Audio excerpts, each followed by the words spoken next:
It's funny how the days that start out the quietest are sometimes the ones that change everything. That morning, I woke up before the sun had climbed over the trees. At my age, 61, you don't really sleep in anymore. My body has its own alarm clock, and whether I want to or not, I'm usually up before half the world has even thought about their coffee. I shuffled into the kitchen, made a strong pot, the kind that could stand up on its own if you let it sit too long, and sat down at the table. Same spot I always sit, the same chair that has started to wear down on the arm where I rest my elbow every morning. On the wall across from me, there's a row of family photos. My son, as a boy, grinning with a baseball glove that was too big for his hand. My daughter in her graduation gown, beaming like she'd just been given the keys to the whole world, and then, most recent of all, a little framed picture of my grandson. That boy is only 2, but he already has me wrapped around his little finger, chubby cheeks, curious eyes, a laugh that comes from his belly and makes you forget every bad thing you were thinking about. Being a grandfather is different than being a father. When you're a dad, you're always worrying. Money, jobs, the roof over your family's head. But with a grandson, you just get to enjoy. You get the good stuff without the constant fear. At least that's what I thought. Before I go any further, let me stop right here and say this. If you like real stories that twist in ways you won't see coming, hit that subscribe button. It really helps me share more of these with you, and trust me, this one's going to stick with you. Anyway, that morning was ordinary, too ordinary, just me, the tick of the old clock in the hallway, and the sound of the coffee pot hissing as it finished its job. I thought the day would be as predictable as the last 100. But then my phone buzzed. Now, my son doesn't call me often. He texts, sure. Sends me the occasional photo of the baby with a messy face, or a quick, how's your day going, Dad? But calls in the middle of the morning? That was unusual. I picked it up and answered, hey, son, everything all right? On the other end, his voice was rushed, tight, almost like he was halfway out the door while talking to me. Dad, I need a huge favor. Can you watch the baby for a few days? At first I smiled. My heart actually warmed. Of course, I said immediately. You know I'd love that. And I meant it. Nothing makes me happier than time with that little boy. He's got this way of looking at you like you're the most important person in the world. You can't buy that kind of feeling. You can't fake it either. But something about the way my son spoke stuck with me. He didn't pause. He didn't give me details. He just rushed it out, almost like he was afraid to say too much. He thanked me quickly and hung up before I could ask where he was going or why they needed me to babysit for a few days. I sat there staring at my phone for a long minute. Babysitting my grandson should have been the most normal thing in the world, something I'd gladly do without question. But the tone in my son's voice, the way he clipped the call so fast, it didn't sit right. Maybe I was overthinking it. At 61, you have plenty of time to sit around and imagine the worst. I told myself not to be dramatic. Still, there was a little knot in my chest that wouldn't loosen. I walked over to the living room and picked up the framed picture of my grandson from the mantel. His little face smiled up at me through the glass, pure and innocent. I whispered, I'll take good care of you, buddy, as if he could hear me. But what I didn't know then was that the boy I was preparing to welcome into my home wasn't the boy I thought he was. And that was the beginning of the day everything in my family started to unravel. A few hours after that phone call, I heard a car pull up in front of my house. I was already standing at the window, waiting, the curtain pinched between my fingers like I used to do when I was a younger man, waiting for my kids to come home after curfew. The car door opened, and my son stepped out carrying the baby's bag. Behind him, a woman got out of the passenger seat. Not my daughter-in-law, and that stopped me cold. She was young, mid-20s maybe, dressed neatly, hair tied back in a way that looked careful but rushed. She smiled politely when she saw me watching, but it wasn't the kind of smile you give someone you know. It was the smile of a stranger. I opened the door before they even made it to the porch. Dad, my son said quickly, shifting the bag to his other hand, This is Jenna. She's been helping us out a little. Helping us out? That was the phrase he chose. I nodded politely, shook her hand, but inside my mind was already racing. Then he turned back to the car and lifted out the baby carrier. My heart softened the way it always does when I see that little boy. His tiny fists waved, his eyes blinking against the afternoon sun. There he is, I said, my voice lighter. I reached out and my son carefully placed the carrier in my hands. The weight of it felt familiar, comforting. For a second, I forgot about everything else. The rushed phone call, the stranger on my porch, the knot in my chest. But then I looked down at the baby, and something I don't even know what exactly felt different. His cheeks looked thinner, his hair seemed darker. His eyes didn't sparkle the way I remembered. Babies grow fast, I told myself. Maybe I just hadn't seen him in a couple weeks, and the changes looked sharper than they really were. Still, the thought lingered. Was this really my grandson? Before I could study him too long, Jenna stepped forward. He's been a little fussy today, she said, adjusting the blanket around him. But he should settle once he's inside. I raised an eyebrow. She spoke about him like she knew him well, but her voice didn't carry the softness of a mother or even a close relative. It was professional, practiced, like a babysitter giving a report. My son must have sensed the questions building behind my eyes because he leaned closer and whispered, "Dad, I'll explain later. I just really need you to watch him for a few days. Please." It was the please that got me. My son isn't the type to beg. He's always been independent, stubborn even, but in that moment he looked like a man cornered. Of course, I said again, though my voice was heavier this time. You know I'll always be here. He squeezed my shoulder, gave me a grateful smile that didn't reach his eyes, and then just like that, he and Jenna were back in the car. No long goodbye, no explanation. Just gone. I stood there on the porch, baby carrier in hand, watching their taillights disappear down the street. My house, once quiet, now held the soft sounds of a child shifting in his seat, cooing softly. I carried him inside, set the carrier on the table, and leaned down to look at him again. His tiny eyes met mine, wide and searching. "Hey, buddy," I whispered, "your old grandpa's got you." He blinked, let out a little sigh, and for a second I felt the warmth of love wash over me again. But underneath it, there was still that nagging feeling. Something wasn't right. Maybe it was just me overthinking. Maybe I was letting suspicion cloud what should have been a beautiful moment between a grandfather and his grandson. But the truth is, when you've lived long enough, you learn to trust those little alarms inside you. I wanted to call my son back immediately. Ask him what was going on. Ask him why he brought Jenna instead of his wife. Ask him why the baby in front of me didn't feel exactly like the baby in the photos on my wall. But I didn't. Instead, I picked up the baby, cradled him against my chest, and whispered, "It's okay. I'll take care of you." And because no matter what was coming, no matter what secrets were hiding just beyond my reach, one thing was certain: this child needed me. And I was about to learn just how far those needs went. The first night should have been simple. Feed him, rock him, maybe read him a story in that soft voice grandfathers use when no one's watching. But from the moment I set him down in the crib I had kept from when my son was little, things just felt off. At first it was the crying. I've babysat before. I know babies cry, sometimes a lot. But this was different. It wasn't the sharp wail of hunger or the fuss of a wet diaper.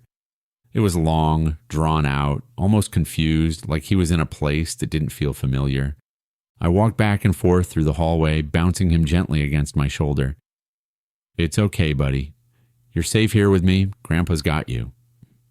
The words came out of habit, but I kept hearing myself say, "Grandpa." Every time I said it, a little voice inside me whispered, "Are you sure?"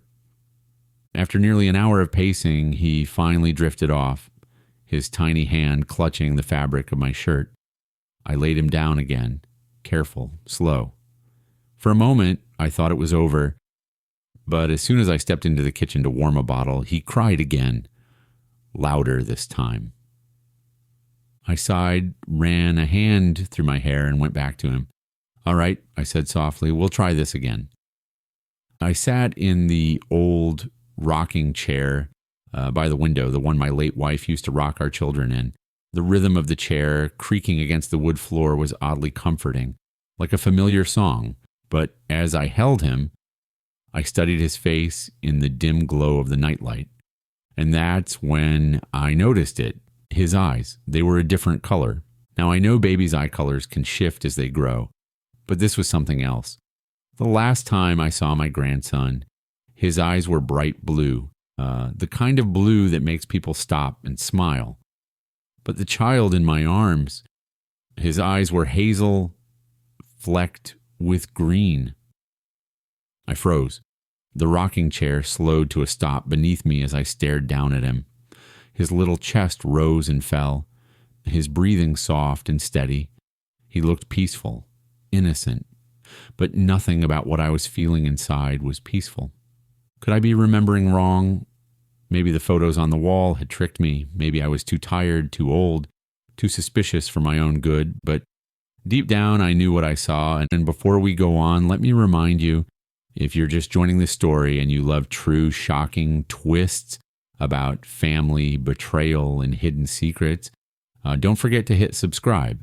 It helps me keep sharing these stories.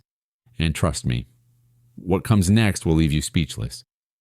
I leaned back in the chair, still holding him, and whispered to myself, "Something isn't right here." I didn't sleep much that night. Every time I closed my eyes, I half expected to wake up and find the crib empty, like this whole thing was some strange dream. But each time I checked, he was there, breathing, resting. Quiet now, almost too quiet. I sat there for hours, listening to the house breathe with me, every creak and groan of the wood feeling like a warning. By morning, one thing had settled in my mind. I wasn't just babysitting my grandson, at least not the grandson I thought I knew. Morning came slow, the kind of slow where the sun feels like it's testing the curtains before finally spilling into the room. I hadn't slept much, maybe an hour here and there in the chair, my arms aching from holding him too long. But when I opened my eyes, he was still there, still asleep, his tiny fist balled tight like he was guarding something, even in his dreams. I made coffee, moving quietly around the kitchen. The smell filled the house, familiar and grounding. I glanced at the photos on the wall. My son as a boy, my daughter in her graduation gown, family gatherings where everyone was crammed too close but smiling anyway. And there, tucked in between a newer photo, my son holding the baby, blue-eyed, chubby cheeks, laughing at something off camera. I looked back toward the crib, hazel eyes. The thought pressed against me like a weight I couldn't shake. I carried him into the kitchen once he woke, strapped into his little chair while I tried to cook breakfast with one hand. He watched me, eyes tracking every move I made. And that's when I noticed something else. The way he looked at me. My grandson used to light up when he saw me. A big gummy smile, arms stretching out like he knew I'd pick him up no matter what. But this baby, he was quiet. Curious, yes, but no spark of recognition. Like I was just another face. I scrambled eggs, buttered toast, set a little bit aside in case he could nibble. I don't pretend to know exactly when babies are ready for what, but I figured trying wouldn't hurt. He pushed the food away with a tiny grunt, turning his head like he wasn't used to it. That didn't sit right with me either. My son had told me once that the baby loved tiny bites of bread, that he'd gum at it until nothing was left. But this child acted like he'd never seen it before. As the morning dragged on, the signs piled up. The blanket my daughter-in-law had made, bright yellow with little blue stars, usually calmed him instantly. She swore he wouldn't nap without it. But when I wrapped this boy in it, he fussed harder, squirming like he couldn't stand the fabric. Then came the stroller. I pulled it from the closet, the same one they'd left here months ago. I set him inside, clipped the straps, and wheeled him out onto the porch. He cried the moment the wheels rolled across the wooden planks. My grandson loved the stroller. It was his magic sleep trick. But this baby acted like he was being strapped into something foreign, something he didn't trust. I stopped on the porch looking down at him, his tiny face scrunched in protest. That's when the thought hit me full force. What if this isn't him at all? I shook my head, scolding myself. Don't be ridiculous, I muttered. Babies change. They grow. They forget. But deep down, that explanation didn't calm me. I leaned against the railing, watching the quiet street. Neighbors walked their dogs. A delivery truck rumbled past. The world moved like any other morning, but for me, the world had tilted just a little to the left. I lifted him out, cradled him against my chest again. He quieted, his small head resting against my shirt. That calm should have soothed me, but instead it only sharpened the questions spinning in my head. Why had my son dropped him off so suddenly? Why had he avoided explanations? And who exactly was Jenna, this so-called helper, who acted like she belonged, but clearly didn't? I pressed a hand gently against the baby's back, feeling the rise and fall of his tiny breaths. If you're still watching this, I'd say to anyone listening, drop a comment and let me know where you're tuning in from. I'd be curious to see just how far this story reaches, because right now it feels like I'm holding something the whole world should know about. By midday, I was pacing again. My phone sat heavy in my pocket, daring me to call my son, to demand answers. But every time I reached for it, I pulled back. What would I even say? Hey, this baby doesn't look like my grandson. Did you switch him? No father wants to accuse his son of something so impossible. Instead, I decided to wait, observe, watch closely. Because if I was right, if this really wasn't my grandson, then I'd need more than just suspicion. I'd need proof. And as the day wore on, proof began stacking itself in small, unsettling pieces. The sun had already started its slow descent when I heard the knock at the door. It wasn't hurried, not polite either, just some firm. The kind of knock that expects an answer. I shifted the baby in my arms and opened the door, and there she was again. Jenna, same calm smile, same air of confidence, like she belonged here. Thought I'd stop by to see how things are going, she said, her eyes darting immediately to the child in my arms. I know it can be a lot looking after him alone. Her voice was smooth, but I caught something beneath it. A tension, maybe even a claim.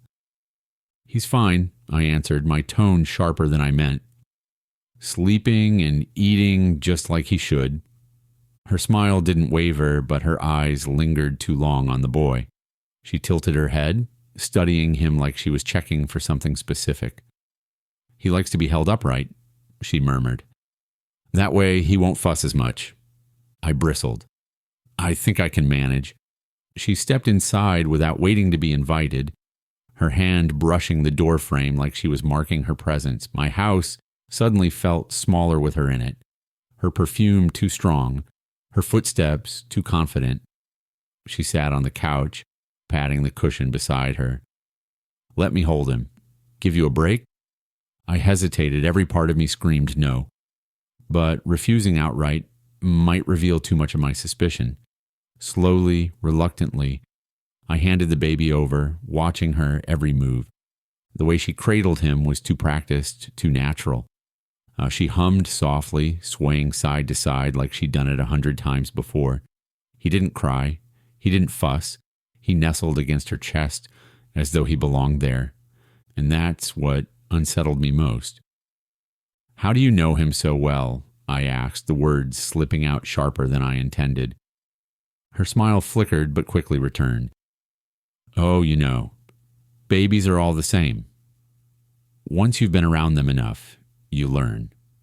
But her eyes betrayed her. For a split second, they softened, not in general affection, but in recognition. This wasn't just any baby to her. I cleared my throat. My son didn't mention you were close with the family. She looked at me then, really looked at me, her gaze steady, challenging. Your son trusts me. That should be enough. The way she said it, firm and unshakable, made my chest tighten. Who exactly was she to claim my son's trust so boldly? The baby shifted, making a small sound, and she whispered something to him. Too soft for me to catch the words, but the tone was intimate, familiar, like a mother's hush. I felt the air thicken between us. You should probably head out, I said, my voice low. It's getting late. For the first time, her smile faltered. She kissed the top of the baby's head before standing and handing him back to me. Take good care of him, she said. Then, with a tilt of her head, she added, We'll talk soon. Just like that, she was gone. I locked the door behind her, my hand trembling on the deadbolt. The house was quiet again, but not peaceful. Her presence lingered in the air like smoke after a fire. I looked down at the baby in my arms. He stared up at me with those hazel eyes, calm and unbothered, as if the encounter hadn't meant anything at all.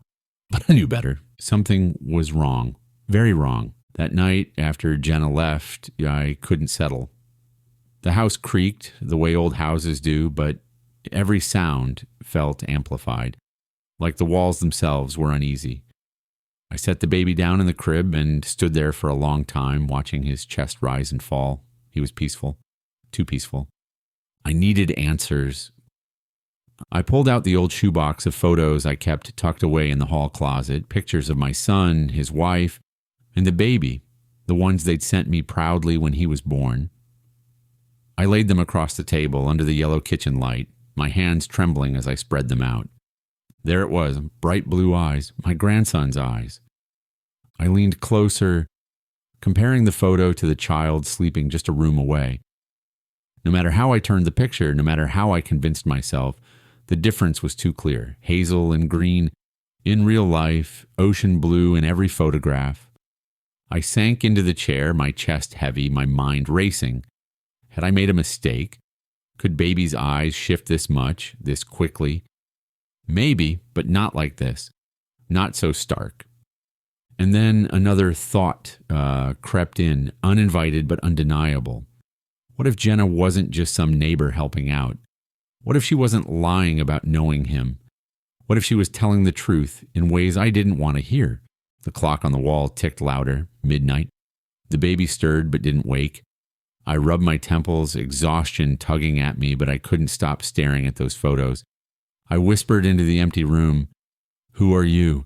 And for the first time, I wasn't asking about Jenna. I was asking about the boy sleeping down the hall. I didn't sleep that night, not a wink. Every time I closed my eyes, I saw that woman's face at my door, pale, desperate, her voice cracking when she said, That's my son you're holding.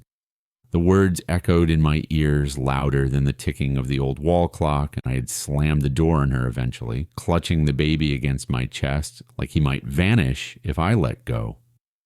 But even after she was gone, I kept pacing the living room, staring at the window, half expecting her to appear in the glass again.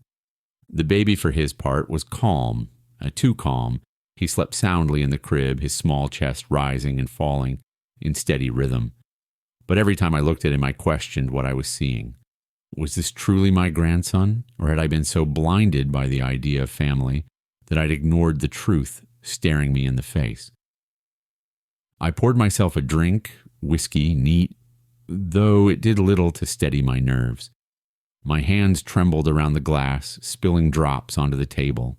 The doubts piled up one by one. The way my son had rushed me off the phone yesterday, the offhand excuses about being busy with work, the little details that hadn't lined up, the formula brand, the mismatched clothes, the missing birthmark I swore I'd seen on the baby when he was first born. And now this woman, who was she? A lunatic, a scammer, or was she telling the truth? I couldn't risk calling my son again, not yet. If he was hiding something, if there was any truth to her claim, I couldn't let him know that I was onto him. So I sat in the living room, keeping one eye on the crib and the other on the dark windows. Every sound outside made me flinch. Every car passing down the quiet street felt like it slowed just a little too much when it reached my house. At some point, I pulled out the photo albums again. Not the ones on my phone this time, the old thick albums with plastic sleeves that smelled faintly of dust and ink. I flipped to the newest pages, my son in the hospital beaming as he held the baby, my daughter-in-law with tired eyes but a wide smile cradling him in a blanket. The baby in the photos looked like this one. Almost, but not quite. The nose was a little different, the ears stuck out less, and those eyes, still blue in every picture, while the baby in my crib had a hazel green tint that didn't match. I set the album down, my hands shaking. What if my son wasn't telling me the truth? What if something had happened, something terrible, and this child wasn't who I thought he was? I leaned forward, pressing my hands against my temples. This doesn't make sense, I muttered aloud. My own voice startled me in the silence. The baby stirred in the crib, then whimpering briefly before settling again. I walked over and looked down at him, searching his tiny face for something familiar, something that would ease my doubts. But all I found was more questions. That night dragged on endlessly. Shadows crept across the floor as the streetlights outside flickered.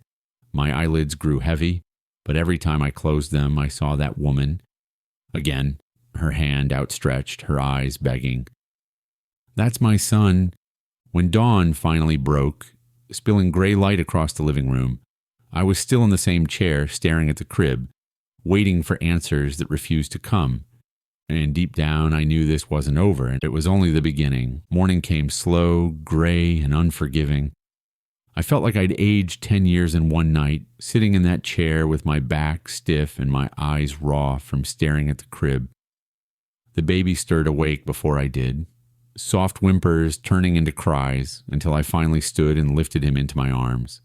He felt warm and heavy against my chest. For a brief moment, that simple weight gave me comfort, but then the doubts crept back in. I carried him to the kitchen where the morning light filtered through the blinds. As I prepped his bottle, I noticed the can of formula sitting on the counter. My son had dropped it off 2 days ago, telling me, "This is what we're using now, doctor's orders." But the brand was different from the one I'd seen in their kitchen just weeks earlier. I remembered the bright orange canister my daughter-in-law always kept tucked beside the coffee maker. This one was pale blue, a cheaper off-brand. Why the change? I told myself maybe it was nothing. Maybe they'd switched brands because of a sale, or because the baby didn't take well to the first one. But the explanation felt thin, like a bandage on a wound, too deep. After breakfast, I dressed him in a little striped onesie from the diaper bag. I slipped his arm into the sleeve and froze. The fabric hung loose around his shoulders, far looser than it should have on a baby his age. I frowned, checking the tag. 3 to 6 months.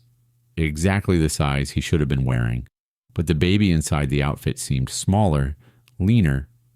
My real grandson had always been a chunky little thing, with rolls around his wrists and thighs. This boy was slender, almost fragile. I snapped the button shut anyway, though the sight left me unsettled. The day went on, but more things kept stacking against my peace of mind. When I laid him on the playmat, he didn't reach for the stuffed giraffe my daughter-in-law said was his favorite. He ignored it completely, his tiny hands batting at the air instead.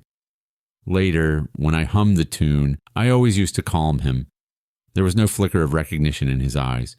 He just fussed until I stopped. By mid-afternoon, the doubts were no longer whispers. They were shouting. I went upstairs and pulled out the old photo album again. I flipped to the hospital pictures, studying the close-ups of his face, and there it was.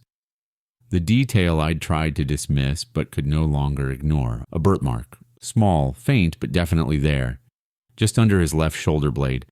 I remembered tracing it with my finger the first time I held him, thinking it was like a little stamp that made him ours. I set the baby gently on the bed, rolled him to his side, and pulled up the onesie. Smooth, pale skin stared back at me. No mark.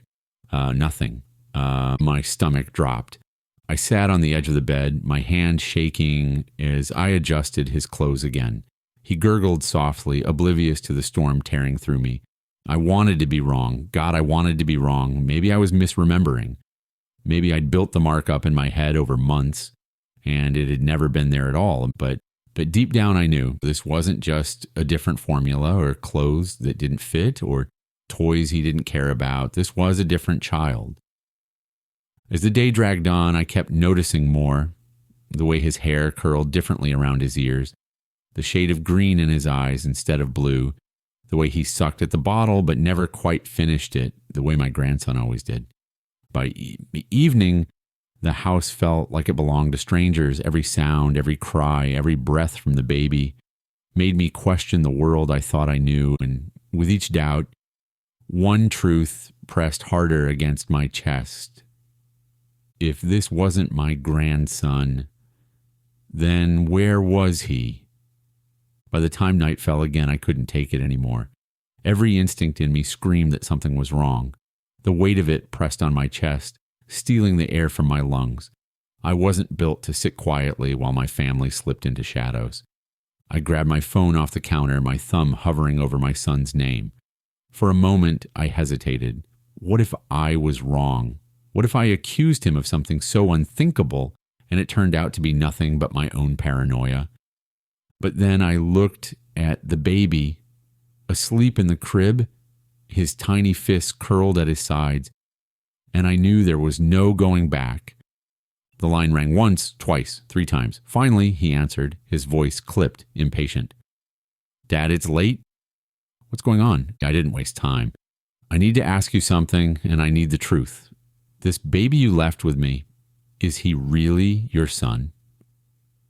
There was silence on the line, not the casual kind, the heavy, dangerous kind. I could almost hear him breathing, calculating. Finally, he said, "Of course, he's my son." What kind of question is that? Don't play games with me, I snapped. My voice surprised even me. Sharp, edged with fear. I've held my grandson since the day he was born. I know his face, his weight, his laugh, and this child. My throat tightened. This isn't him. Another pause. Longer this time. I could picture him pacing, running a hand through his hair, the way he did when he was cornered. You're tired, he said finally, his tone softened, like he was talking to a child. You're imagining things. Babies change, they grow, they lose weight, they look different, depending on the day, you know that. I shook my head, even though he couldn't see me. Don't you dare gaslight me. I saw the birthmark, or rather I didn't. It's gone, and it doesn't just disappear. He went quiet again. Then his voice dropped lower. Dad, you need to stop digging into this.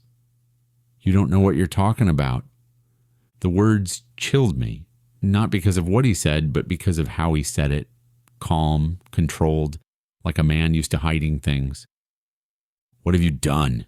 My voice cracked, the fear finally bleeding through. Where's my grandson?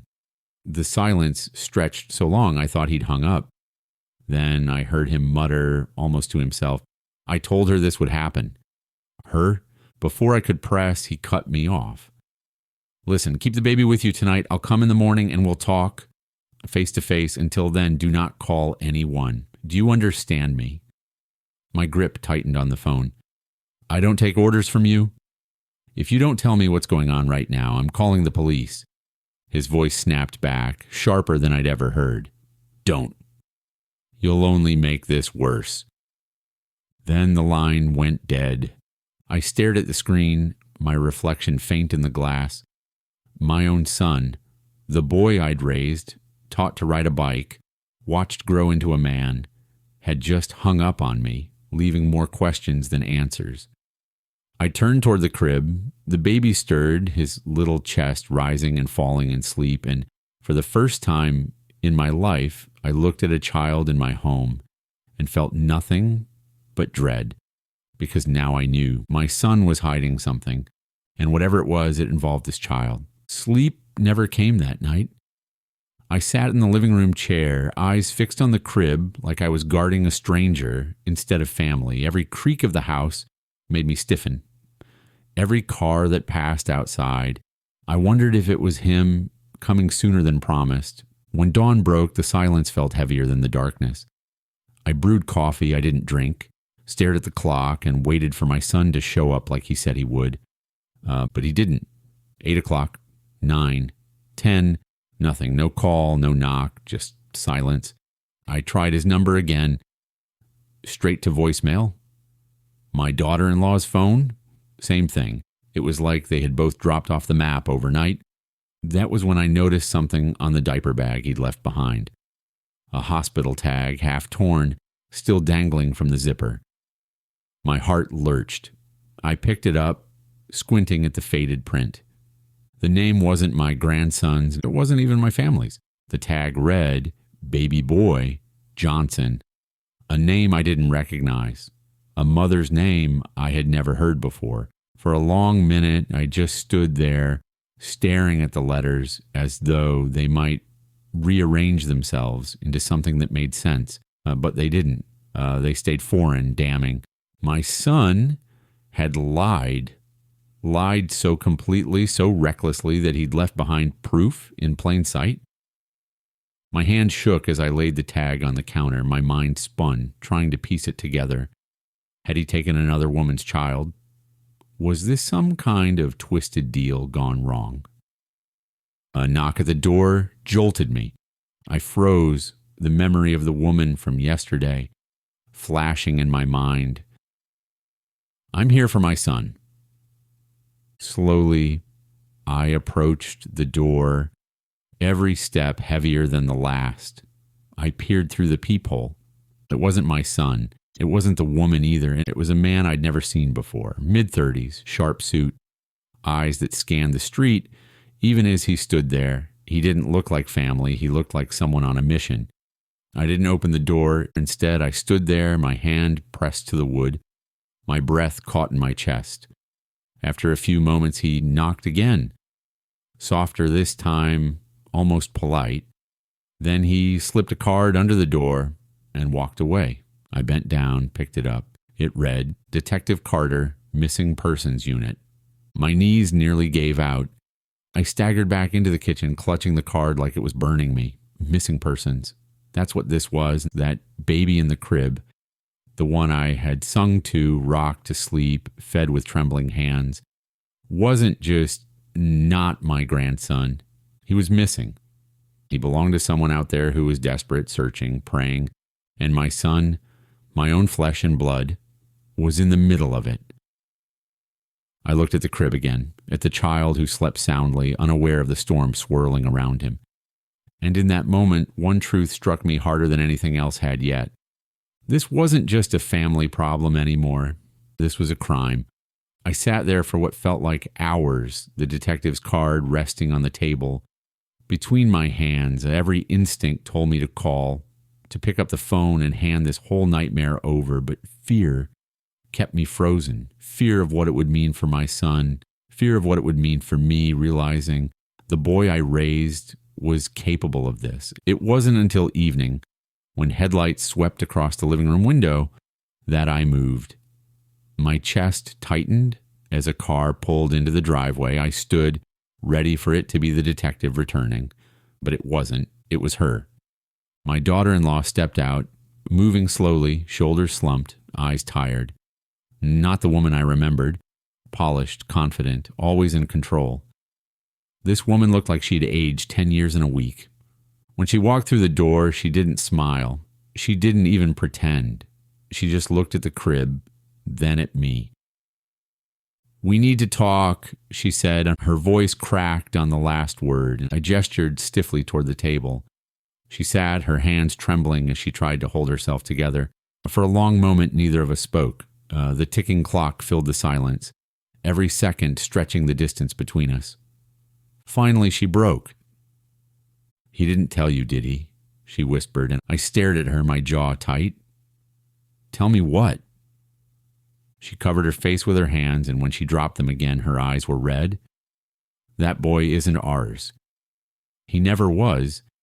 The words landed like a hammer blow, even though I already knew. "Whose child is he?" I asked, my voice low, careful. She looked at me then, raw and exhausted. He's someone else's. I don't even know the full truth. He brought him home one night, said he was helping a friend, that it was temporary. He swore it was safe, that I just had to trust him. And you did?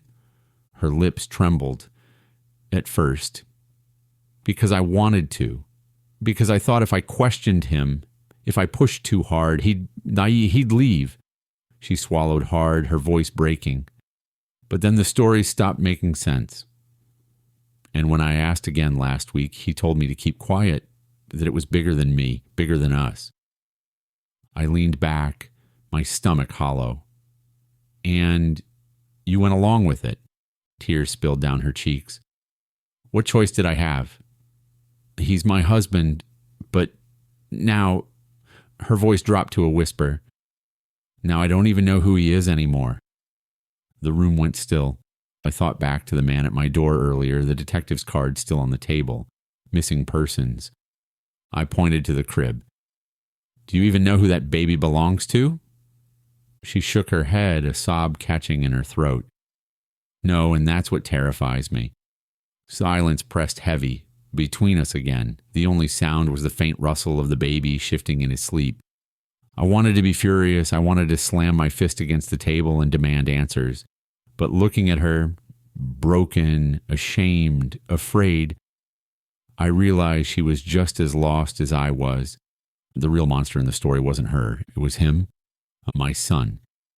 And as the truth settled deeper into my bones, a thought I never imagined having crossed my mind. To protect this child and to protect what was left of my family, I might have to choose between saving my grandson or turning in my son. The house was silent after she left. She couldn't bear to stay. Not with the baby there, not with the weight of what she just admitted. I didn't stop her. I just stood at the door, watching her taillights fade into the night, clutching the card the detective had left behind. I must have sat in that chair for hours, staring at the crib. The baby stirred once, let out a soft cry, and I rocked him gently until he drifted back into sleep. Every time I looked at his face, the question echoed louder. Who are you really? That's when I heard another knock, firm, purposeful, not frantic like the woman's, not hesitant like a neighbor's. This one carried authority. I opened the door, and there he was again. Detective Harris, same coat, same serious eyes. You didn't call, he said. I held up his card. Didn't have to. You came back anyway. He stepped inside, scanning the room quickly, his gaze lingering on the crib. Because I know men like your son. They don't stop once they start. I stiffened. You keep saying things like that, but you haven't told me what exactly he's done.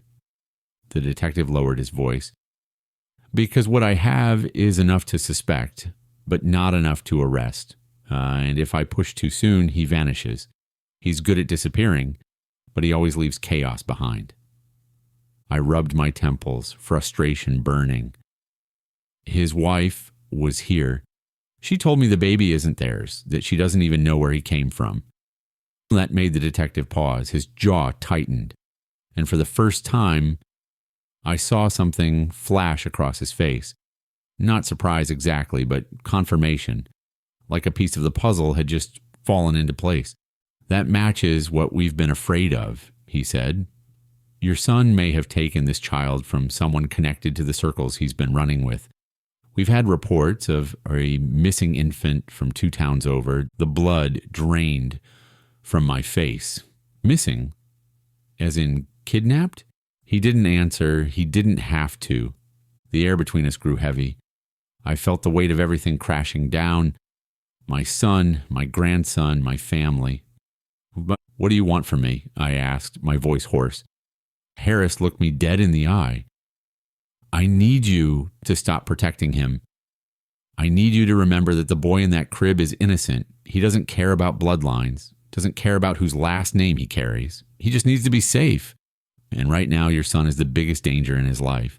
The word struck hard. I wanted to argue, to defend my son, but deep down I knew the detective was right. Harris pulled out a folder, slid it across the table.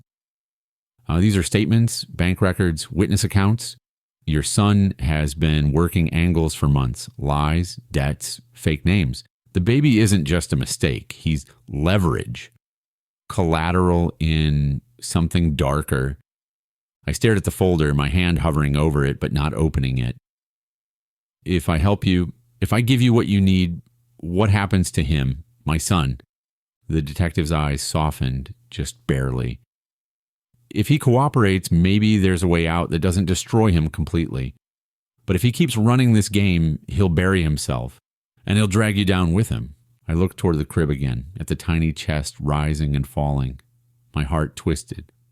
Then tell me what to do, I whispered. The detective leaned forward, his voice steady. And keep the child safe.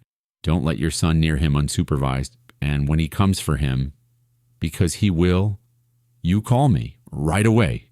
No hesitation. I nodded slowly, though my stomach churned, because I knew my son, and I knew the next time I saw him I wouldn't be able to pretend I didn't know the truth. It was 2 nights later when the knock came again. Not the detective this time, not the wife either. This one came late, past midnight, heavy and impatient.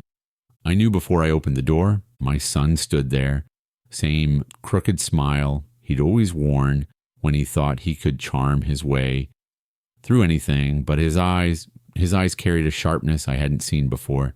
Desperate, cornered. "Dad," he said, stepping past me before I even spoke. "Where is he?" I shut the door, my heart pounding. "He's asleep." "Keep your voice down." He brushed by me, heading straight for the crib. His hands hovered over the baby, then scooped him up too quickly, too roughly. The boy stirred, whined. I put a hand on his arm. "Careful. You'll wake him." My son turned, his face hard. "You've been talking to people." The words hit me like a hammer. "What people?" I asked, trying to steady my voice. "Don't play dumb, Dad." The detective, my wife. "I know they've been sniffing around here, but it doesn't matter. He's mine. Do you understand? Mine." The baby whimpered in his arms, his tiny fingers clutching at my son's shirt. I saw how tightly he was holding him, how frantic his breathing had become. "Listen to me," I said, carefully, forcing calm into every word. "Whatever you've gotten yourself into, this child doesn't deserve it. He needs safety, not games." My son's jaw clenched. "I'm doing this for us. For our family. You think I don't know what I'm doing? You think I'm some kind of criminal?" I stepped closer, my voice low but firm. "I think you're a father making choices that will ruin this boy's life. And yours." He shook his head violently, eyes flashing. "No, you don't get it. Without him, I have nothing. He's the only leverage I've got left." Leverage, that word echoed in my ears, just like the detective had warned me. I took another step forward, my hand slightly raised. "Put him down, son. Please. Let's talk like men, not like this." For a moment, he wavered. His grip loosened. His shoulders sagged. I thought I had him. But then he snapped his head toward me, suspicion cutting through the crack in his armor. "You called them, didn't you?" "The cops. You set me up." I opened my mouth to deny it, but headlights flashed outside the window. A car pulled up to the curb, its engine low and steady. My son's face drained of color. "They're here," he whispered. He clutched the baby tighter, stepping back toward the door. Panic surged in my chest. "Stop!" I barked, louder than I'd meant to. "Don't you dare take another step with that child." He froze, torn between fight and flight. Outside, a car door slammed. Boots crunched on the gravel path. The breaking point had come. The knock on the door this time wasn't polite. It was sharp, commanding, the kind that made walls vibrate. "Police!" My son flinched, clutching the baby so tightly the child let out a frightened cry. I stepped forward, my hand outstretched. "Give him to me. Right now. Don't make this worse." His eyes darted between me, the door, and the window, cornered, sweating. He looked like a boy again. Not the man who used to sit across my table bragging about his future, but a terrified kid who'd built his world on lies and was watching it collapse. The detective's voice cut through the wood. "Mr. Ward, we know you're inside. Open the door. No one has to get hurt." Ward. They weren't even calling him by his real name anymore. They knew. My son's hands trembled as he backed into the corner. The baby pressed against his chest. "If they take me in, it's over." "You don't understand, Dad. They'll ruin me. They'll ruin everything." I took a slow step forward, palms open. "No, son, you ruined this yourself, but it doesn't have to end with him in danger." The baby cried harder, his little face red, his fists clenching and unclenching. Every sound made my chest ache. The detective knocked again, louder this time. "Last chance. Open the door or we come in." My son's breathing was ragged now, fast and shallow. He looked at me, eyes wild. "Tell them it's fine. Tell them to leave. Please." I shook my head. "I can't." "Not when you're holding him like that." He screamed, then, not words, just a raw sound of anger and fear. He kicked a chair across the room, his whole body trembling. The baby shrieked, terrified. That was it for me. I lunged. My hand gripped my grandson's tiny arm, steadying him as I pulled him out of my son's chest. My boy resisted for a split second, then collapsed to the floor as the weight of it all crushed him. The door burst open. Lennox and his partner swept in, weapons drawn but controlled. Hands where we can see them. My son didn't move at first. He just sat there on the floor, staring at me, his face wet with sweat and tears. Then, slowly, almost mechanically, he raised his hands. The baby was in my arms now, his cries softening against my shirt. I held him close, my body shielding him from the chaos. Lennox holstered his weapon, his eyes flicking to me. "You okay?" I nodded once, too shaken to speak. The partner moved in, cuffing my son without resistance. He barely fought it. His eyes never left mine. "Dad," he whispered, his voice cracking. "You don't know what they'll do to me." I tightened my hold on the baby, my jaw set. "No, son. I know exactly what you did to yourself." They hauled him up, dragging him out the door as his head hung low. The night swallowed the sound of their boots, and then it was just me, the baby, and silence. The house felt hollow after they left. The slam of the door, the echo of boots, the fading sound of the squad car down the street, all of it left behind a silence so heavy it pressed against the walls. I sat in the old armchair, the baby still cradled against my chest. His breathing slowed, hiccuping between tiny sighs, until finally he drifted into sleep. I could feel the warmth of his small body, his trust, as if he knew I was the one thing steady in a world that had just shattered. Across the room, the chair my son had kicked lay on its side, one leg splintered. It felt symbolic, broken, pointless. The detective returned a few minutes later, his steps slower now. He removed his hat, running a hand through his hair before speaking. "He'll be arraigned tomorrow. But you need to know something." I looked up, bracing myself. "Your son didn't just lie about being married. He lied about everything. His name, his work, his debts. We're still pulling threads, but it looks like he was running from more than just a marriage. He was using people, women, families, to survive. And when it all caught up to him, he thought he could hide here." The word stung, even though part of me had already known. "So the baby," Lennox's eyes softened. "He's yours. He's innocent in all this. We'll work with child services," but he paused, almost hesitant. "If you want to step in, it'll be easier with family than with strangers."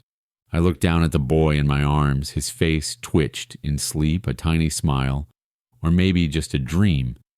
My chest tightened. He hadn't asked for any of this. He hadn't chosen the lies, the chaos, the betrayal. I pressed a kiss against his forehead. "He's not going anywhere," I said. My voice was steady, certain. "Not while I'm alive." The detective nodded once like he'd expected that answer. He left quietly, leaving me alone with the baby and my thoughts. For a long while, I sat there replaying everything. The knock at the door, the lies, the woman claiming to be his mother, the sleepless nights, the confrontation, and finally the standoff that ended it all. I thought about my son, the boy I'd raised, the man I thought I knew. How did we end up here? Was there something I missed? Some moment I could have changed? Or was this always the road he was destined to walk? I didn't have answers. Maybe I never would, but I knew this. The cycle stopped here, with me, with this child. He would grow up knowing truth, not stories spun from desperation. He would grow up safe, not used as leverage in someone else's schemes. I shifted in the chair, the weight of the baby heavy but comforting against me. The storm had passed, but the wreckage was everywhere. Still, in that moment, holding him close, I felt something new, not hope, not yet, but responsibility. A second chance to do what I hadn't been able to do for my son. The baby stirred, let out a tiny sigh, then curled his fist into the fabric of my shirt. I looked down at him and whispered, "You're safe now. I promise." The words hung in the quiet room, soft but firm. This time, they weren't a lie. Because the day I thought I was babysitting my grandson turned out to be the day I discovered he wasn't family at all. And yet, somehow, he became mine more than ever. And that truth changed everything.